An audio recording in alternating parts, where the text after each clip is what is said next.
Indian armed forces को युद्ध जीतने के लिए मैन और अनमैन्ड सिस्टम का संतुलन बनाए रखना होगा।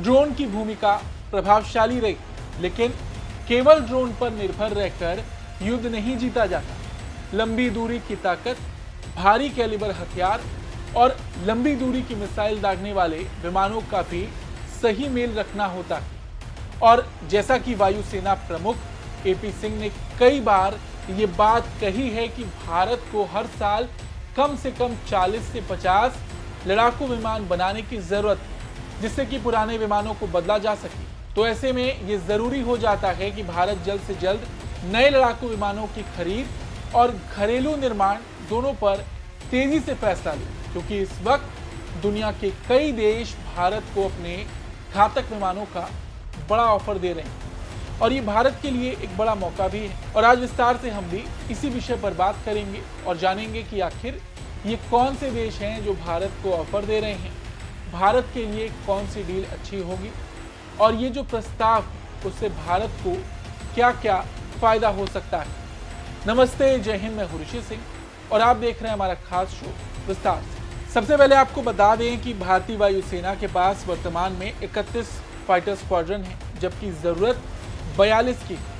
हर स्क्वाड्रन में औसतन 18 जेट्स होते हैं। इनमें Sukhoi Su-30, MiG-29, Mirage 2000, Jaguar, Tejas, Rafale जैसे विमान हैं। MiG-21 2-3 दिनों में रिटायर हो जाएंगे और आने वाले कुछ सालों में कुछ और जेट्स भी रिटायर होंगे। तो ऐसे में भारत के पास दो रास्ते हैं, या तो नई खरीद या तो तेज घरेलू निर्माण। तेज घरेलू निर्माण में अभी वक्त लगेगा और मौजूदा हालात को देखते हुए भारत के पास इतना समय नहीं। इस वक्त भारतीय वायुसेना को तुरंत जरूरत है ऐसे लड़ाकू विमानों की जो आधुनिक हों, तेज हों और दुश्मन की सीमा में घुसकर मार करने की क्षमता रखते हैं। इसलिए फिलहाल भारत के लिए सबसे व्यवहारिक रास्ता है नई खरीद को प्राथमिकता देना। और अच्छी बात यह है कि इस वक्त दुनिया के कई बड़े देश भारत को अच्छे ऑफर दे रहे हैं। रूस, जो भारत का सबसे बड़ा डिफेंस पार्टनर है, Su-57 5th generation fighter jet का कई बार ऑफर दे चुका है। कुछ वक्त पहले ही रूसी राजदूत डेनिस एलिपोव ने कहा था कि हम अपना 5वीं पीढ़ी का लड़ाकू विमान ऑफर कर रहे हैं। हमारे पास सबसे बेहतरीन मशीन Su-57 है। बेंगलुरु में एरो इंडिया में इसका प्रदर्शन भी हुआ था। ये रूस का सबसे घातक विमान है। टेक्नोलॉजी शेयर का ऑफर भी रूस की ओर से दिया गया। दूसरी ओर फ्रांस के राफेल पर भारत की पहले से नजर है। भारतीय वायुसेना ने केंद्र सरकार के सामने एक बड़ा प्रस्ताव रखा है, जिसमें उन्होंने 114 नए राफेल फाइटर जेट्स खरीदने की मांग की है। आईएफ ने सरकार को जो प्रस्ताव भेजा है वो मल्टी रोल फाइटर एयरक्राफ्ट यानी कि MRFA टेंडर का हिस्सा है, जिसका मकसद भारत की एयरफोर्स को आधुनिक और आत्मनिर्भर बनाना है। ये डील एक सरकारी से सरकारी समझौते के तहत की जा सकती है, जिसमें 60% से ज़्यादा निर्माण और पार्ट भारत में ही बनेंगे। इस प्रस्ताव को सितंबर 2025 में डिफेंस प्रोक्योरमेंट बोर्ड और डिफेंस एक्विजिशन काउंसिल के सामने पेश किया जाएगा।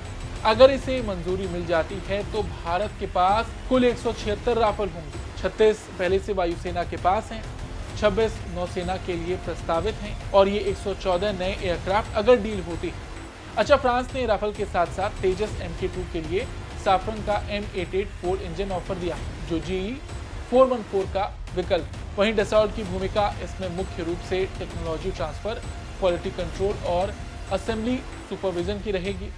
वहीं टाटा कंपनी विंग्स और बाकी हिस्सों के निर्माण में भी अहम योगदान देगी। इसके अलावा डसॉल्ट हैदराबाद में राफेल के M88 इंजन के लिए एक MRO maintenance, repair and overhaul facility भी सेटअप करेगी, जिसमें भविष्य में इन जेट्स की सर्विसिंग और मरम्मत भारत में ही हो सकेगी, जिससे देश को लॉजिस्टिक और ऑपरेशनल खर्च में काफ़ी बचत होगी। यही नहीं, डसॉल्ट भारतीय विंग्स मैन्युफैक्चरिंग को भी किसी दूसरी भारतीय प्राइवेट कंपनी को आउटसोर्स करने की बात कर रही है। रिलायंस डिफेंस और HAL जैसी कंपनियों के नाम भी चर्चा में, लेकिन इस बार डील का फोकस पूरी तरह प्राइवेट सेक्टर पर।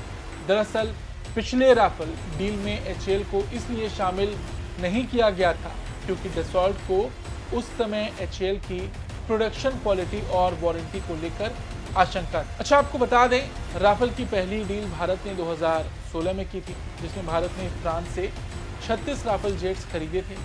इसके बाद आई अप्रैल 2025 की राफेल मरीन डील, जिसमें भारत ने फ्रांस से 63,000 करोड़ रुपए की लागत से 26 राफेल एम खरीदे। ये खास तौर पर एयरक्राफ्ट कैरियर से उड़ान भरने और लैंड करने के लिए डिजाइन किए गए हैं।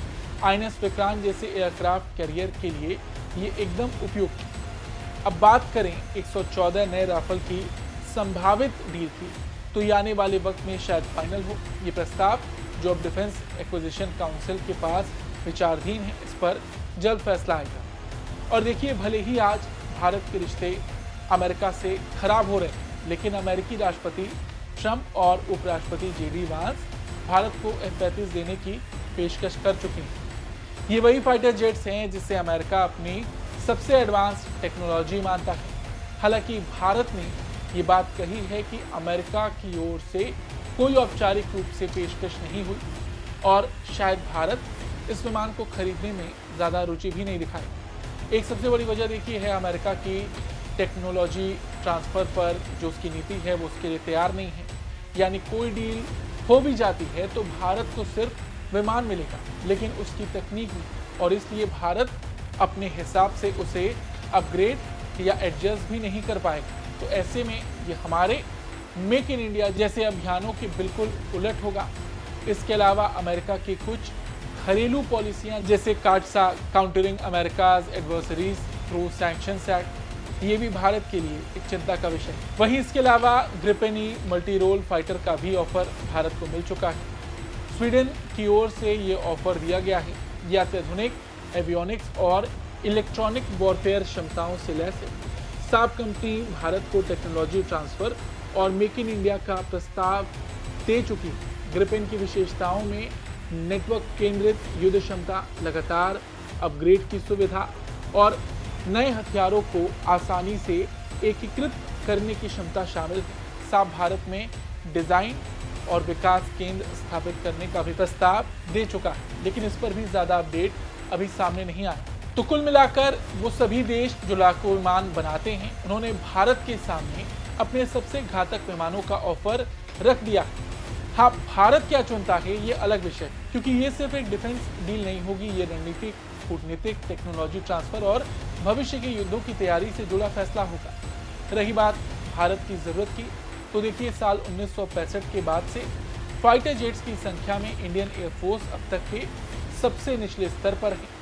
साल 2035 तक MiG-29 पूरी तरह से फेज आउट हो जाएंगे। जगुआर का पहला स्क्वाड्रन फेज आउट होना शुरू हो जाएगा। उधर पाकिस्तान चाइना की मदद से लगातार अपनी ताकत में इजाफा कर रहा है। चाइना भी अपने सभी पुराने फाइटर एयरक्राफ्ट को 5वीं पीढ़ी के विमानों से बदल रहा है। चाइना 200 के करीब J-20 एयरक्राफ्ट अपनी वायुसेना में शामिल कर चुका है, और जैसा कि AMCA प्रोजेक्ट पूरा होने में कम से कम 10 साल लगेंगे। ऐसे में जब तक भारत अपना स्वदेशी स्टेल्थ फाइटर जेट विकसित नहीं कर लेता, भारत को घातक विमान खरीदने ही होंगे। इसलिए भारत को ऐसा विमान चाहिए जिसकी टेक्नोलॉजी ट्रांसफ़र हो, मेक इन इंडिया प्रोजेक्ट को वो बढ़ावा मिले, और सबसे ज़रूरी बात, भारत की सुरक्षा ज़रूरतें तुरंत पूरी हो जाएं। फिलहाल आज की इस खबर में इतना ही। आपको इस खबर को लेकर क्या कुछ कहना है, कमेंट करके ज़रूर बताएं। धन्यवाद।